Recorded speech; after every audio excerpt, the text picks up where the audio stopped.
When I pulled into my ranch a day earlier than planned, I saw people walking through my front yard, holding clipboards and snapping photos like they owned the place. One woman even asked me, "Are you here for the auction preview?" My heart stopped. What auction?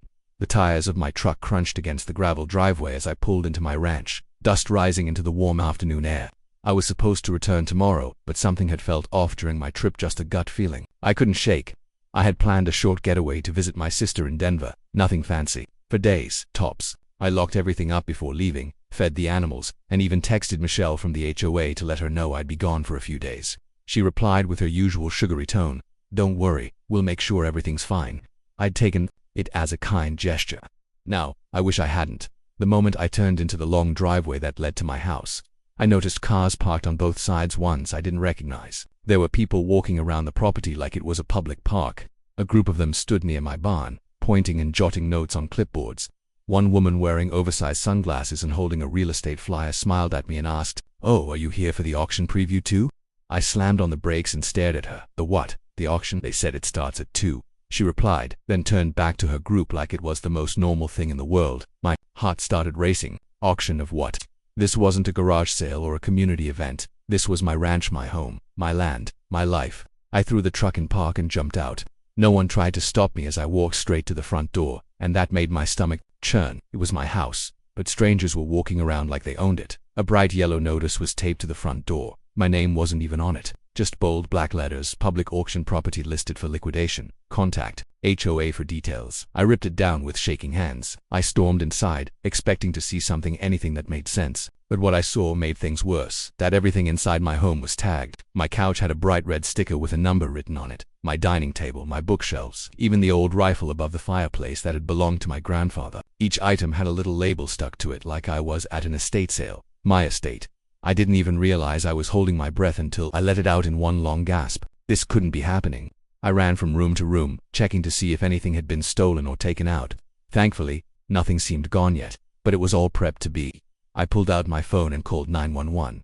911, "What's your emergency?" the dispatcher asked calmly. "Yes, hi, this is urgent. Someone is trying to sell my home while I'm still living in it. There are people walking around my property right now, talking about an auction, sir. What's your address?" she asked. I gave it to her, trying to keep my voice steady. "Do you know who's organizing the auction?" she asked. "Michelle from the HOA, I think. But I never gave anyone permission. I was just gone for 4 days. We'll send officers to you immediately.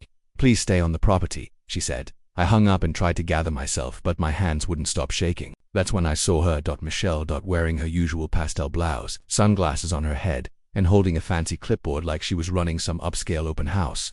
She walked up my porch steps like she owned the place, smiling with that smug, entitled look she always wore like makeup. She said, visibly surprised, "You're back." "You bet I am," I snapped. "What the hell is going on here, Michelle?" She let out a breathy laugh and tilted her head. "You told me you were going out of town. We assumed the property was abandoned for 4 days. Are you insane?" I was practically shouting now. "You didn't try calling me. You didn't leave a message. You went straight to selling my land."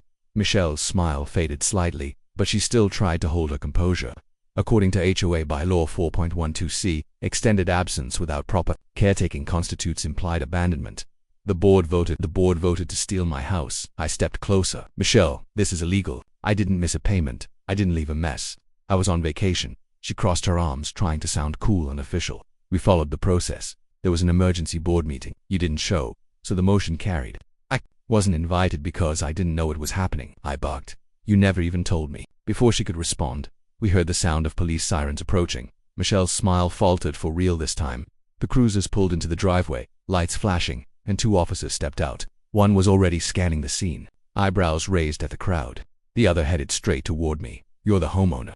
the officer asked. "Yes, my name's Daniel Pierce. I've owned this ranch for 11 years. I've never missed a bill. I was out of town for 4 days. I come back and find my house being auctioned without my knowledge." Michelle cut in. "Officer, the property was considered abandoned by HOA standards, ma'am. Do you have any legal authority for this auction? A court order, foreclosure notice, anything from the county?" the officer asked her. Michelle blinked. "We have internal documents, HOA protocols." "No, ma'am. I mean actual legal documentation." She fumbled with her clipboard, suddenly looking far less confident. The officer turned to me again. "We're going to put a stop to everything right now. No auction is happening here today." I nodded, finally allowing myself to breathe again. But this wasn't over. Not even close. By the time the police cleared out the people from my property, the sun was already starting to dip behind the hills. The once peaceful calm of my ranch had been shattered by whispers, footsteps, and nosy eyes that didn't belong here. Strangers had walked through my home. They'd pointed at my belongings, assigned numbers to things I cherished, and treated my ranch like a showroom. Even though the auction was officially shut down, I could still feel the violation in the air. Michelle. It stood at the bottom of my porch, arms crossed and lips pressed tight. The two officers had already separated us to speak privately. One of them, Officer Lang, a tall man with a slow, steady voice, had stayed to ask more questions. I gave him everything: copies of my recent utility bills, photos from my trip that were timestamped, the plane ticket, even text messages showing I told Michelle I'd be gone. He nodded as he flipped through my phone. "Mr. Pierce, this is about as clear-cut as it gets. You didn't abandon your property, not even close. This was a serious overreach by your HOA." I let out a sigh. "Overreach is putting it lightly. I'm going to recommend you press charges," he added, looking out toward the road where Michelle's car was still parked. "This wasn't a misunderstanding. She put together a fake auction on your land. That's fraud, trespassing, maybe even attempted theft depending on what her paperwork says." That word hit hard, Freud, because that's exactly what it felt like. Someone I thought was annoying but harmless had nearly tricked a crowd of buyers into thinking they could own my land. She'd written me off, just like that. After the officers left, I walked around my property, alone. The barn doors had been opened wide, and I could see hay scattered on the ground like someone had gone digging through it. My tool shed had been unlocked, tools were shifted, moved, some of them even laid out like part of a display. In my living room, some drawers were open, and I couldn't be sure if anything had been taken or just previewed. I took photos of everything, just in case. The thing about owning a ranch is that it's not just your home, it's your identity. This land, this space, it wasn't just about property lines or resale value. It was where I raised my dogs, fixed fences, hosted barbecues with friends. It was where I stayed grounded when life got too loud, and Michelle had tried to sell it all away like it was some used sofa at a garage sale. I spent the night locking every door twice.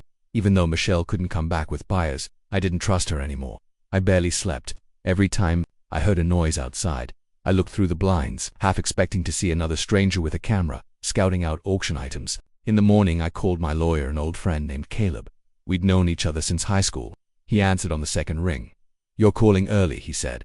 I told him the story, every crazy, infuriating part of it. There were long silences where he just listened, and I could almost hear the disbelief building in his voice. "Dan," he said finally, "this isn't just shady, this is criminal." "I thought so," I replied, pacing in my kitchen. "She forged documents. She didn't even notify me legally. She just put together a fake auction and hoped I wouldn't come back in time." "She's lucky you didn't return after the auction," Caleb said. "Imagine if someone had bought your house. You'd have a legal nightmare trying to reverse it." I shuddered at the thought. "What do I do?" "We file immediately. Civil suit first for trespassing, emotional distress, and attempted property theft. Then we take the evidence to the county DA and push for charges." "You said the police already responded?" "Yeah, and they were not on her side at all." "Good, we'll use that." After the call, I felt like I had a little more control, still angry but not helpless. I made copies of everything. I had texts, photos, the auction drove into town to drop them off at Caleb's office. On the way back, I stopped at the small hardware store and picked up new locks for every door and gate. No more trusting anyone just because they live in the same zip code. But of course, Michelle wasn't finished. Later that afternoon, I received a knock at the door. I peered out and saw a uniform, not police, but a private security guy with a clipboard. I opened the door cautiously. "Mr. Pierce?" he asked. "Yeah, I'm with Ridgeway Security, hired by the Willow Springs HOA. I was sent to do a wellness check on the property." My jaw tightened. "You were sent by Michelle?" He looked at the clipboard, confused. I guess so, HOA president." I said there were concerns the house had been taken over. "It hasn't," I said firmly. "I'm the owner, and I'm standing right here. Now get off my property." To his credit, the man apologized and left. I couldn't even be mad at him. He was just doing what he was told. But it told me one thing loud and clear. Michelle was panicking. She knew she'd been caught, and now she was scrambling to cover herself. Too late for that. By the end of the day, Caleb had filed the paperwork, the police report was finalized, and I had replaced every lock on the property. But my trust that it would take longer to fix. I sat out on the porch that evening with my dog, Jasper, curled up beside me. The ranch looked peaceful again. The wind moved through the tall grass like a slow wave. The mountains in the distance were glowing gold under the sunset. It was mine again, but I couldn't ignore what had almost happened. Michelle thought she could erase me, that if she moved fast enough, lied smoothly enough, and stayed confident, no one would question her. She was wrong, and tomorrow, I'd make sure she learned just how wrong she truly was. The following morning began like most days on the ranch, quiet, clear sky, and the soft sounds of birds calling from the fence posts. But inside me it was anything but peaceful. Today was the day I was going to confront the full extent of what Michelle had done, and I wasn't going to do it alone. I met Caleb at the county clerk's office.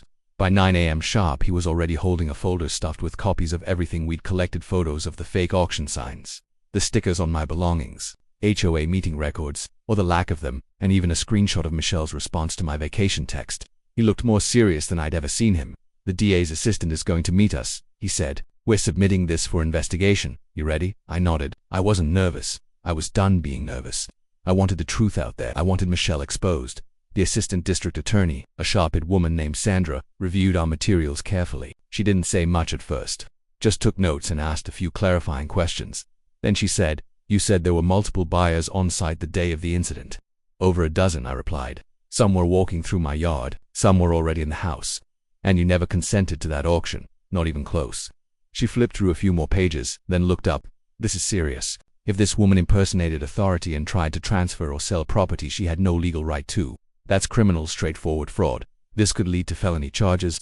Finally, someone in power was saying what I had known in my gut since I pulled into my driveway 2 days ago. "Sandra thanked us for bringing the evidence forward. We'll need to question her formally.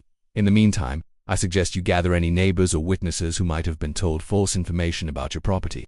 Anything she said publicly can be used to build the case." On the way back to the ranch, I stopped by the coffee shop near the town square. That place was basically a hub for gossip, and I was sure someone there had heard Michelle's version of things. Sure enough, before I could even order, an older man sitting by the window waved me over. "You back from that trip?" he asked. "Yeah, why?" He chuckled. "Michelle said you had left for good. She came by last week and told us the HOA was taking over your place. Said you'd skipped out on your dues or something." I clenched my jaw. I've never missed a single payment. Well, it sounded fishy to me, but I figured if the HOA was handling it, maybe it was legit. "Did she hand out any flyers?" He pulled one from his coat pocket and handed it to me. I kept it because something felt off. There it was, a cheap little auction flyer with a picture of my house, listed as an estate property under HOA liquidation authority. The text said, "Viewing open to qualified buyers Saturday at 2 p.m. Ranch-style home, multiple acres, price to move." At the bottom it had Michelle's signature. I took a picture of it on my phone and thanked him. By the time I got home I had a plan. Michelle hadn't just trespassed on my property, she'd lied to the whole neighborhood. She'd told them I was gone for good. She'd forged letters and invented meetings. That flyer proved she was trying to profit off my disappearance. I called Caleb and gave him an update. "This keeps getting worse," he said. "Send me the photo of the flyer. That adds another layer of intent. She wasn't just trying to enforce a bylaw, she was trying to deceive others for gain." I hung up and sat on the porch again, watching the horizon. I couldn't believe how close I'd come to losing everything. If I hadn't come back early, there's a good chance someone would have bought my land honestly believing it was legitimate. Then I'd have been fighting years in court just to prove I never gave it up. Just then, a silver SUV pulled up to the end of my driveway. Michelle, she stepped out of the car like nothing was wrong. Her pink blouse tucked neatly into white slacks. Her sunglasses perched neatly on her head. She looked calm. "What are you doing here?" I called out, standing. "I came to clear the air," she said, walking toward the porch. "I think we got off on the wrong foot." I laughed. "You tried to sell my house." She raised her hands like she was the victim. "It was all a misunderstanding. The board thought you had abandoned the property. There was concern about unpaid dues. You know I didn't miss a payment, and you forged the auction paperwork." "I never forged anything," she said quickly, her voice rising. "Everything I did was according to our HOA emergency procedures." "Then why'd the police shut it down? Why's the DA looking into you?" She froze for just a second. "The DA, yeah," I said. "You committed fraud, Michelle. That flyer you handed out at the coffee shop is all the proof they need." Her face turned pale. She started to say something, but I cut her off. "You stepped way over the line. You thought no one would notice, but I did, and now everyone else will too." Michelle didn't respond. She turned slowly, walked back to her car, and drove off without another word. I stood on the porch long after she disappeared down the road, the sun dipping low behind the hills again. This time I felt different, calmer. The storm was still coming for her, but for me, the air was beginning to clear. She had built her power in the neighborhood on fear and control.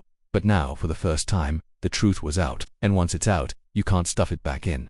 This wasn't over, not yet, but Michelle's days of pretending to be queen of the HOA, those were numbered. 3 days had passed since Michelle showed up on my porch trying to clear the air, and the storm she thought she could avoid was now gathering right over her head. I hadn't heard from her since that visit, but I didn't need to. The entire neighborhood was buzzing with what happened. Word spread fast in a small community like ours, and everyone was talking about how the HOA president had nearly auctioned off a property that didn't belong to her, my property. That morning, I drove into town to meet Caleb again. He had updates. I could tell by the way he leaned forward over the diner table. Legal papers spread out beside his untouched coffee. She's already hired a lawyer, he said. Not surprising. But here's the twist. Her lawyer's trying to settle. I blinked. Settle? Already? Yep, they want to keep this from becoming a public case. She's scared. Dan, you've got her cornered. Good, I thought. But I didn't say it out loud. Instead, I leaned back and stared out the window. I didn't want a check or a quiet apology. I wanted accountability. I wanted the neighborhood to know what she'd done, and I wanted to make sure she could never pull this on anyone else. I don't want a settlement, I said firmly. I want her removed. And I want this on record. Caleb nodded. I figured you'd say that. In that case, the DA's office will be pushing ahead with the investigation. You might be called to testify soon. I was ready. In fact, part of me wanted to get on that stand right now and read out every shady thing Michelle had done, not just to me, but to others too. Because it turned out, I wasn't the only one. That same afternoon, a woman named Ellen knocked on my door. She lived down the road and ran a small flower farm. I'd seen her before at HOA meetings, always sitting in the back, quiet and polite. She looked nervous as she held a manila envelope in her arms. Hi, I heard what happened with Michelle. I thought you should see this. I invited her in, and she laid out a series of HOA letters she had kept over the past year, threats of fines, accusations of property violations, and notices that the HOA had accessed her land for inspections without permission. She said she'd been too afraid to speak out. I never knew I had the right to fight back, she said. I thought they could do whatever they wanted. Not anymore, I told her. She's being investigated. Her eyes lit up with relief. Good. Then maybe I'll finally be able to breathe again. The more I listened, the clearer it became. Michelle had ruled this neighborhood like a queen with no crown, using fear instead of fairness. Her threats weren't just against me. She'd bullied people into silence. Small families, elderly folks, anyone who didn't follow her exact standards became a target. That night, I sent an email to every homeowner in our HOA district. I laid out my story, plain and simple, what Michelle had done, what I'd discovered, and how we could push for a formal vote to remove her from power. I included a link to the HOA bylaws and explained exactly what we needed: signatures, lots of them. The next day, the response was overwhelming. Dozens of neighbors emailed back, offering support. Some came by in person to sign. Others shared their own stories of harassment and unfair treatment. Someone even mentioned Michelle sending warnings about a child's too loud laughter during the day.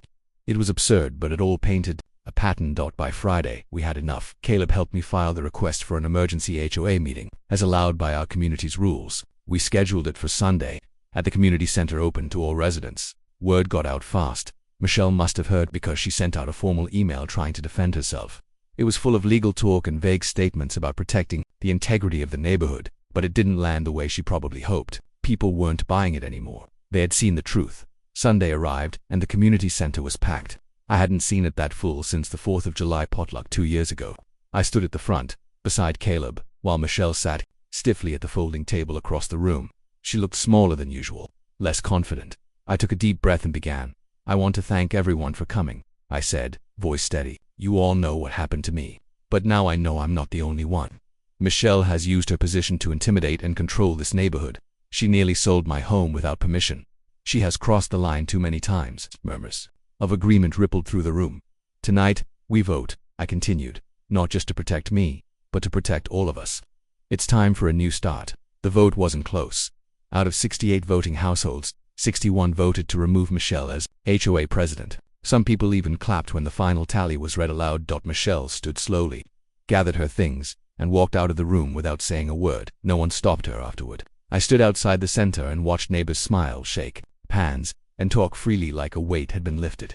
Ellen came up beside me. You did it, she said. No, I replied. We did it. The next week, the HOA board appointed an interim president, a calm, soft-spoken retired teacher named Mr. Lawrence. He promised to review every rule and rewrite the ones that gave too much power to too few people. He even asked me to serve on the review committee. I agreed, not because I wanted control, but because I never wanted to see another neighbor go through what I did. Michelle's lawyer called one last time to offer a quiet settlement, money, a public apology, whatever I wanted. I told them to keep it. What I wanted, I already had: my home, my land, and a neighborhood that finally stood up for itself, and I wasn't going anywhere. The morning after the vote felt different, not just for me, but for the whole neighborhood. For the first time in a long time, there was quiet, not the uneasy silence that hangs over a place when people are afraid to speak, but the kind that comes when things are finally right. I sat on the porch with a hot mug of coffee and Jasper at my feet, looking out at the land I almost lost. Everything felt normal again, but better, more solid, more mine. In the days that followed, Michelle disappeared from public view. Her house went dark, her usual evening walks stopped, and her name stopped coming up in the cheerful way it used to when neighbors needed help organizing events or planting flowers in the roundabout. Now, if her name came up, it came with tension. People whispered about her legal problems and about how she tried to sell off property that didn't belong to her. The charm was gone. The illusion of authority had been shattered. Then, a week after the vote, I got a call from Sandro, the assistant.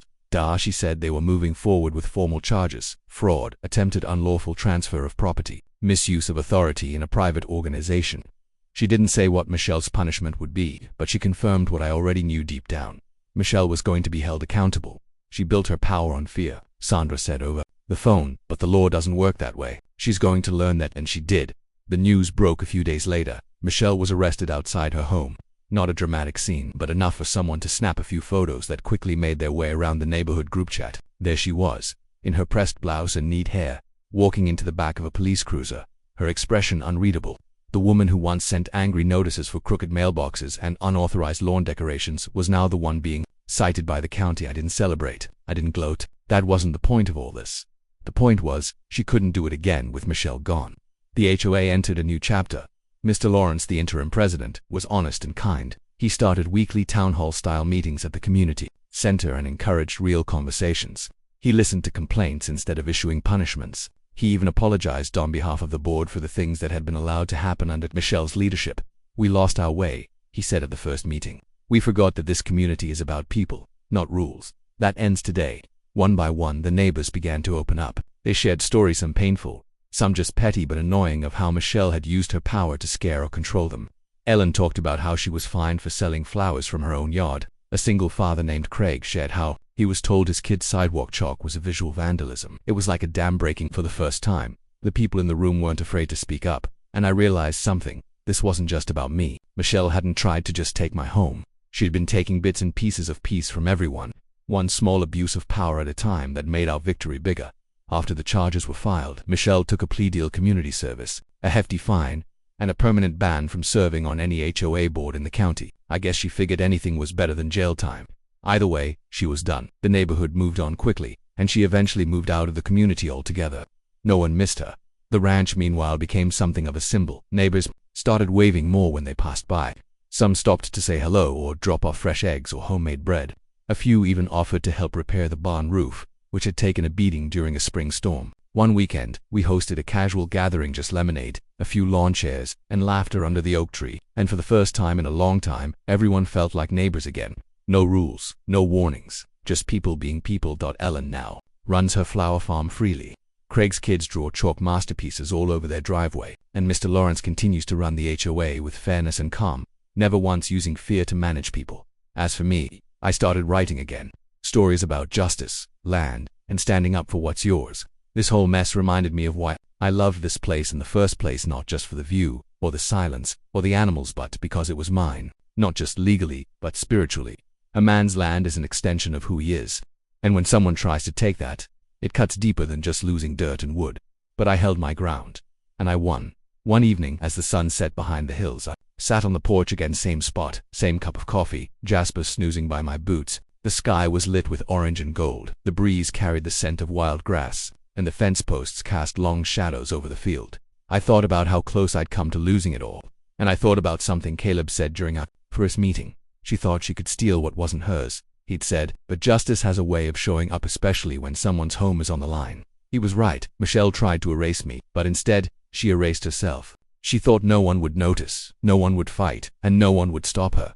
But this land isn't just soil and fence posts. It's a part of me, and no one takes that away. Not without a fight. If you enjoyed this story, don't forget to like, share, and leave your thoughts in the comments below. Subscribe to Bright Reality for more shocking true-life tales and dramatic neighborhood showdowns.